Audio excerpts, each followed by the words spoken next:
Good morning. So I thought this morning what I'd do is we would make some potholders. We'll start them at any rate, and I'll finish them in a second video. But what I've got here is a hexi, and you may recognize this shape. I use a hex and more ruler. I'm going to put this underneath so you can see the writing on it. The Hex and More ruler. It's a wonderful ruler that was developed by Julie Herman, and you can go on her website or you can go at your local quilt store. It's available on the web, lots of different places. And what you do is you cut yourself a 6.5-inch strip of fabric, just a strip, and you're going to lay your ruler on there and you're going to cut one side. That makes the hexi. And you can see I've used my tape to tape off my size that I want. And then you flip the ruler over and you would cut on the other side, and then that makes your hexagram. So I would highly recommend this ruler. It's good for a million things. There's so many things you can do with it, and we'll get into that later. It has a lot of different sizes on it, but this is good for a pot holder. And then what I've got is I've got a 2-inch strip of fabric that's a contrast fabric. I thought this would be cute. And we're going to go ahead and stitch this around. And what you're going to do is you're going to leave yourself a tail off the end of this. And this is a 2.5-inch, 2-inch strip cut width of fabric, so 44 inches. So go ahead and measure yourself about 3.5 inches off the end there. And we're just going to tuck a pin in to hold things in place here. And we'll take it over to our machine. And we're going to stitch down that edge 1/4 inch.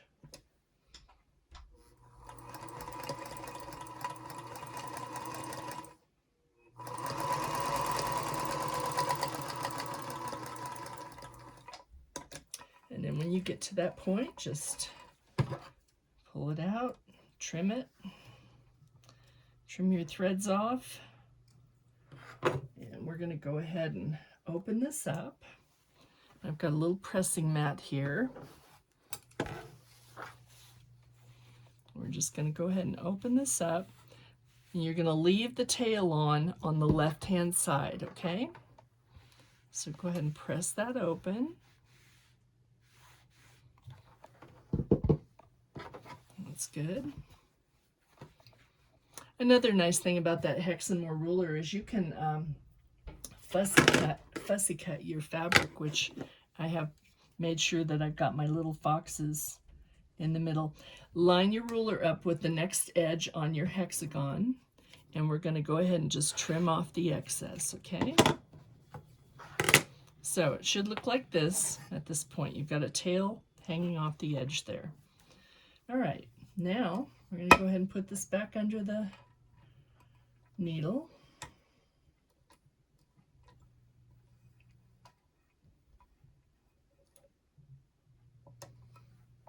And we're going to take this and we're going to put it right about here. We want to make sure we have plenty.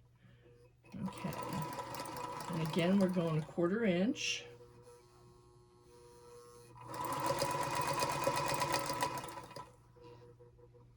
Keep your fabric lined up.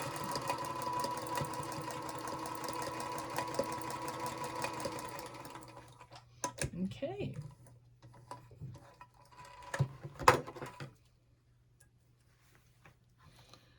All right. Snip your threads off. We're going to go ahead and lay this again on our pressing mat. And like I've told you before, always finger press your fabric open first. Make sure you have that seam open all the way. That makes a big difference when you're doing any kind of quilting or sewing, is to have your seam open all the way for accuracy. Okay, here we go. I'm tangled up in all my wires here. All right. Now we're going to go ahead and trim this off on both sides this time. So we're going to trim off on the right side. You've lined your ruler up with the next edge of your hexagon. Okay. And then we're going to flip this around. Still leave that tail. Don't cut that tail off, okay? And we're going to line this up with the outside edge and trim that off, okay? You can see where we're going with this. We're getting a pretty border on it. Okay, do the next one.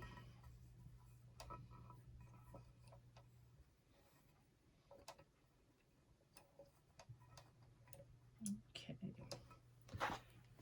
Give yourself a little bit extra off that edge there so you're not cutting yourself short. And go ahead and stitch a 1/4 inch down the next edge.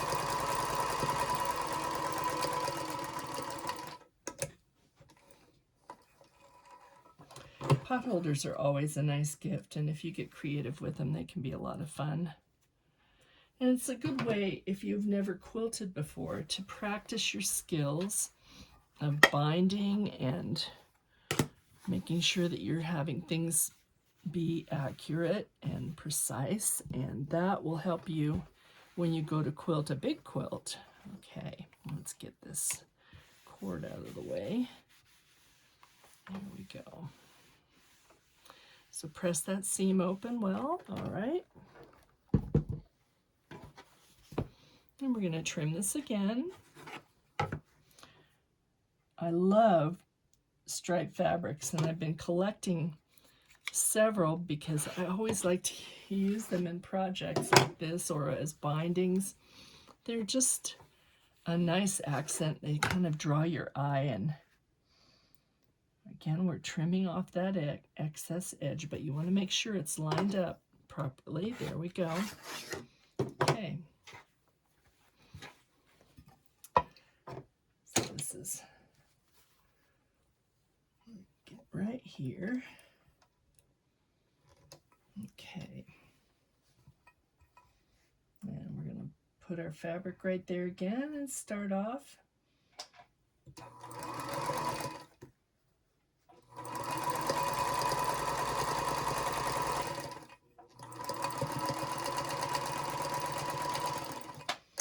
If you like to sew for a local bazaar, or you just want to raise yourself a little extra money, these are good quick projects that you can do. They make wonderful gifts for your friends, and they're nice just to have when you need to refresh your kitchen and make yourself a new little pot holder. All right, so we finger press that open again, and we're just going to get in there with our iron and give it a little press. Okay.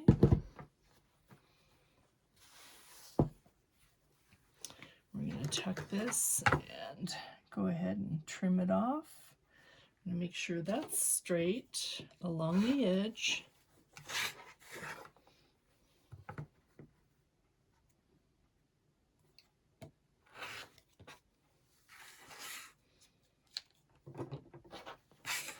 Okay.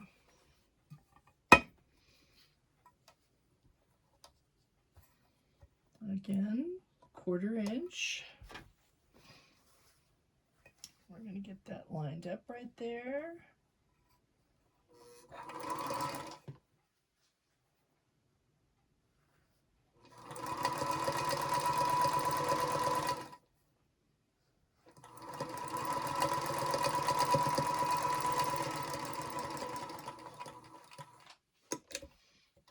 Okay.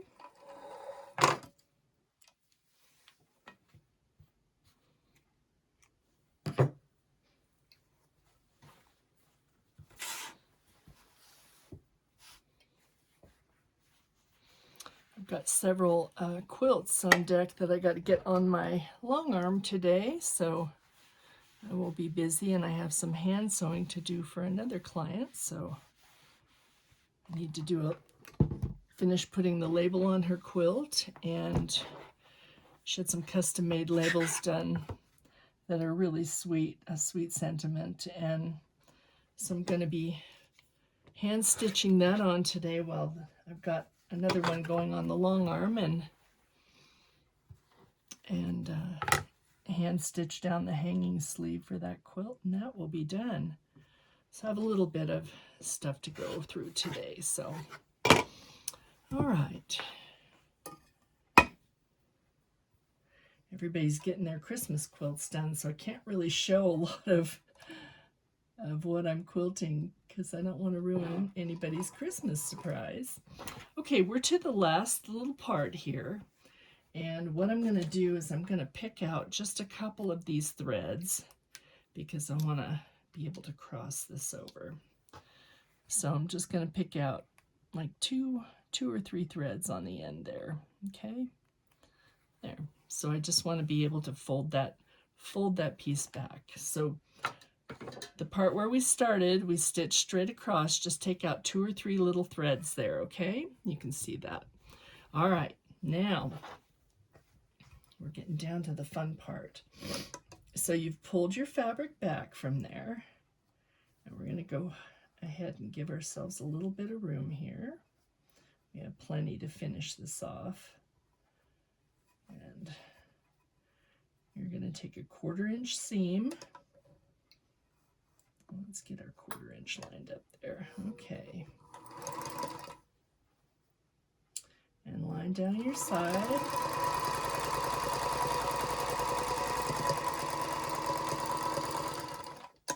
Okay.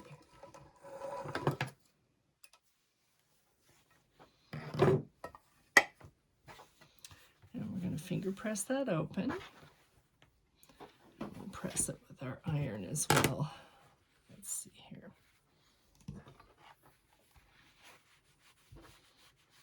You're going to fold that bit kind of back out of the way a little bit there for a minute.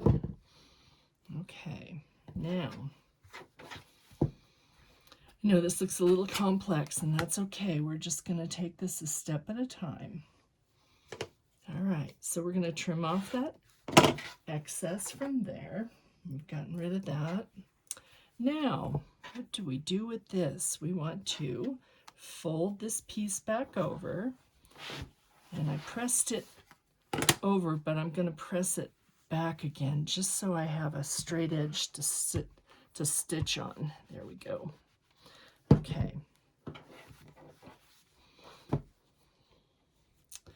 So we're going to take this just like this. We know we've got that edge. I'm going to trim it just like this so it's level with that edge. And I know that I need to stitch right there. So I'm going to tuck a pin in here real quick. You don't have to pin it if you're comfortable doing that. I just suggest it for people that are new to quilting or sewing. And just give yourself a little back stitch there. That's good. We've caught that where we trimmed back the few little threads. And this will give us a nice wrap on our